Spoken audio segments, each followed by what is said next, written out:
Qo'chqor so'ragan aka-ukalarga Surxondaryo Bobotog'da Tojikistondan kelgan zoti kelib chiqishi 40 ta qo'chqorimiz sotiladi. O'tgan safar 70 ta edi, qolgan maydalarni sotdik. Hozir hammasi shak chori zotga qiziqadigan qo'ylar. Arka riboy birovni ushlang. Muxlislar bir ko'rsin buni, haqiqatan ishonchlimi, ishonchsizmi? Bo'ylarini o'lchang bir qiziqqanlarga. Atayin ushlayapsan deyishi mumkin. Bo'yini ushlang mana. Ushlang arka ushlang. Qo'y tortib ketyapti akani. Arka ushlang hisorini. Mana tog'damiz. Tishlarini ko'rsating mana. Qo'zi qo'chqarimiz. Mana tishlarini tanishtiraman. Qo'zi qo'chqarimiz tish yorgan o'zi shakka chiqdi.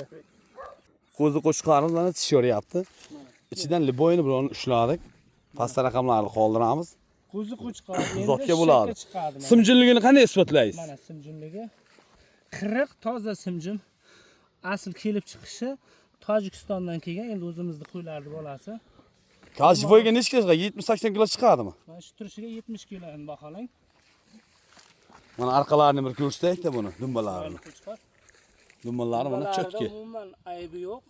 Normal holatda turibdi. Qo'y bir yoring aka. Malades. Qiziqqan aka-ukalarga pastda raqamlarni qoldiramiz, bemalol aloqaga chiqishi mumkin.